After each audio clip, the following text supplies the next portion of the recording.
भवाय नाथाय च कर्म कर्तुं शोकाय मोहाय सदा भवाय दुःखाय सुखाय च देहयोगम् अव्यक्तदृष्टं जनतांग धत्ते।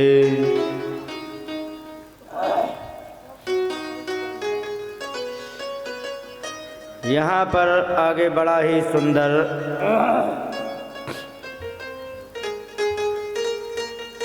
प्रसंग प्रारंभ होता है।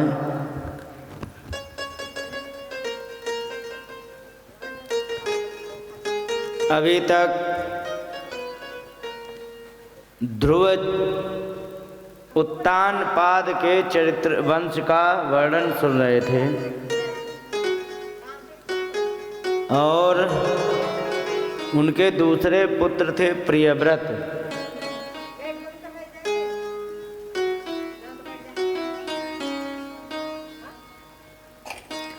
प्रियव्रत से कहा लाला गृहस्थी को स्वीकार करो। उन्होंने कहा गृहस्थी को स्वीकार हम कैसे कर लें भगवान, क्योंकि गृहस्थी में आकर के व्यक्ति अपना पतन करा लेता है। क्योंकि कैसे कई बालक बच्चे हो जाते हैं, जिम्मेदारियां बढ़ जाती, लेकिन जिस कार्य के लिए मनुष्य का जीवन प्राप्त हुआ है वो कार्य नहीं हो पाता है। तब यहाँ पर ब्रह्मा जी ने समझाया कि सुनो, ये जो शरीर मिला है ना, किसी को भी शरीर मिला है तो किस लिए?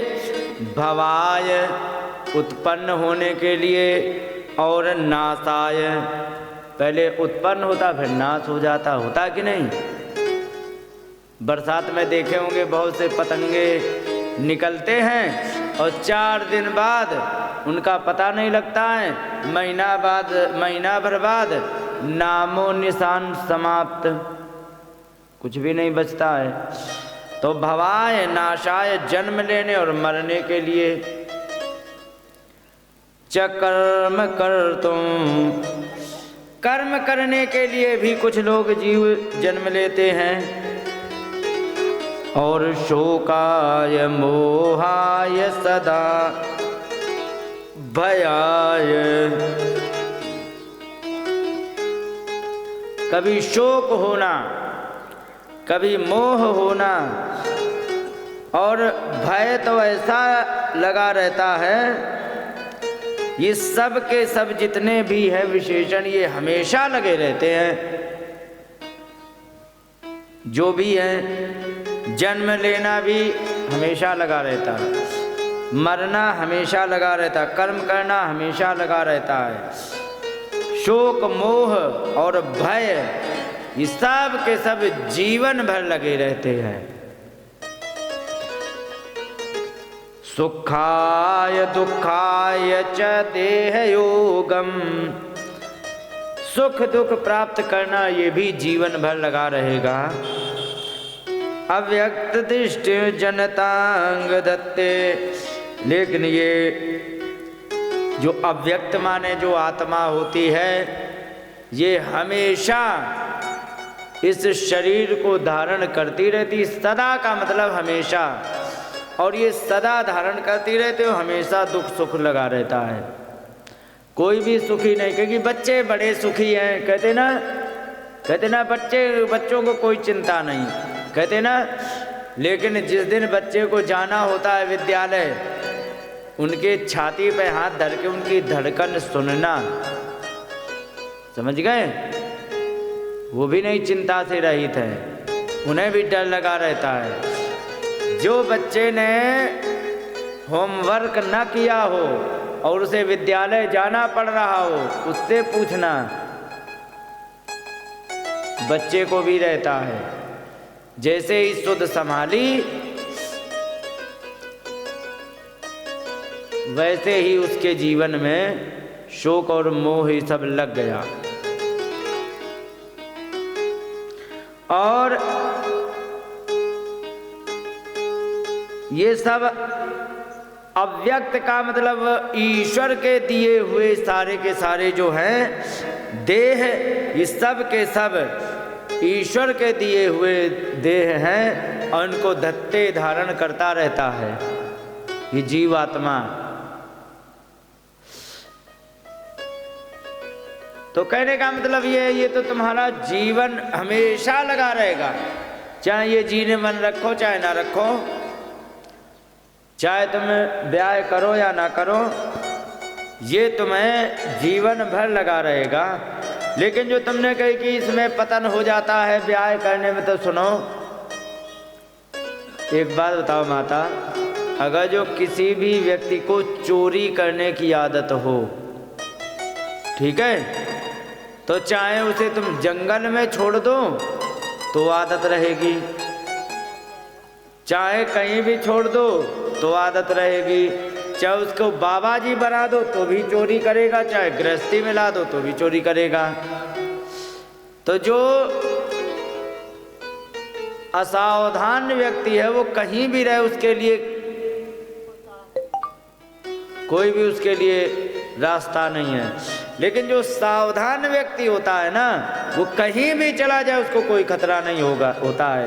यही बात का भयम प्रमत्तस्य वनेष्वपि स्यात्, आलसी व्यक्ति को तो जंगल में भी भय हो जाता है,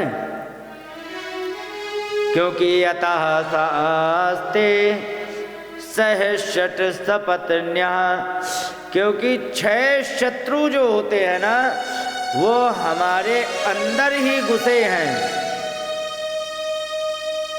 शोक मोह अहंकार ये सारा का सारा ये तो हमारे ही अंदर घुसे हैं, जो 6 अवगुण हैं।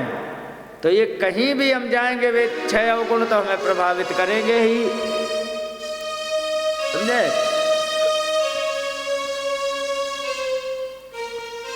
यही बात उन्होंने कही कि जितेन्द्रियस्यात्म बुधेरतस्य गृहाश्रमः किमनु करोत्यवद्यं। कहने लगे कि जो जितेंद्रिय व्यक्ति होता है ना, वो कहीं भी चला जाए उसको कभी भी कोई परेशानी नहीं होती है। जैसे कि किसी भी व्यक्ति को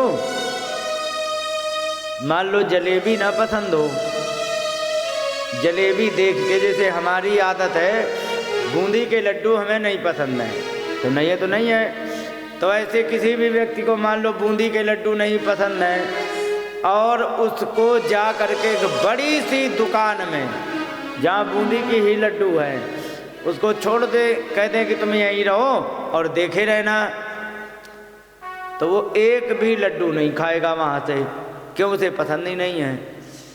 तो कहने का मतलब जो जितेंद्रिय व्यक्ति होता है ना, जो अपने मन को नियंत्रित करके रखता है, वो कहीं भी चला जाए उसके लिए कहीं खतरा नहीं है। लेकिन जो आलसी व्यक्ति है वो कहीं भी उसे खतरा हो सकता है। यही बात उन्होंने बताई।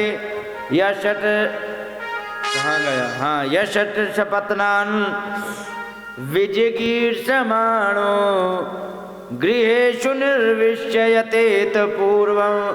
जिसने 6 शत्रु अपने ही अंदर के जीत लिए हों, तो फिर वह गृहस्थी में यदि प्रवेश करता है तो भी उसको भी कोई परेशानी नहीं होती है। और अंत में क्या कहता है कि अत्येति दुर्गाश्रित ऊर्जितारीन, और जो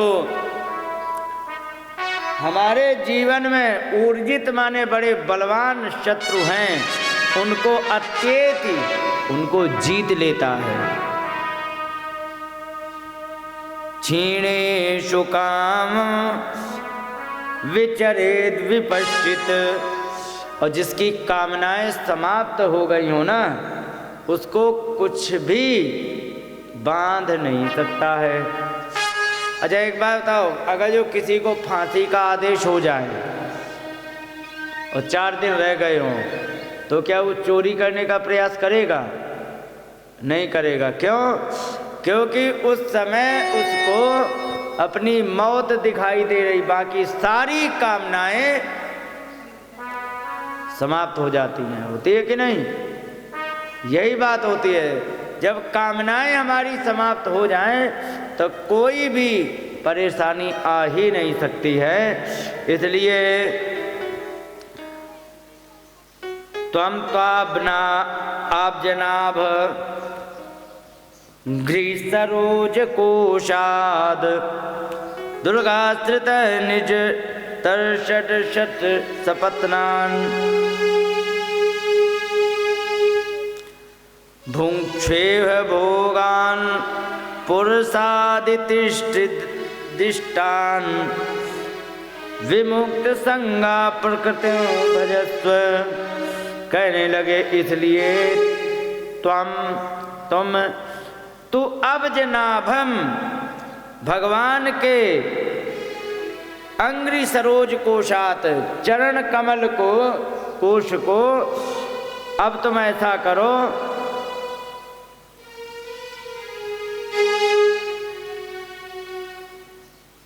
उनको अपने ही मन में बसा करके और निर्जित षट सपत्नान और भगवान के चरणों को हृदय में बसा के 6 शत्रुओं को जीत लो।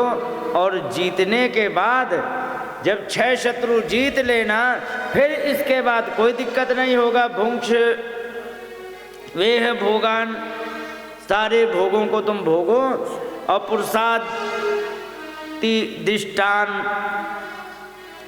और सारे के सारे जो दिए होते हैं तो उससे फिर अंत में परिणाम होगा विमुक्त संगा प्रकृतिम भजस्व। आसक्ति से रहित हो करके उस परम पिता परमात्मा में तुम लीन हो जाओगे और प्रकृति को भजन करने लग जाओगे, और वहाँ के बाद इस प्रकृति में लीन हो करके आप मुक्त हो जाएंगे। तो जब इतना समझाया ब्रह्मा जी ने तो उन्होंने ब्याह कर लिया।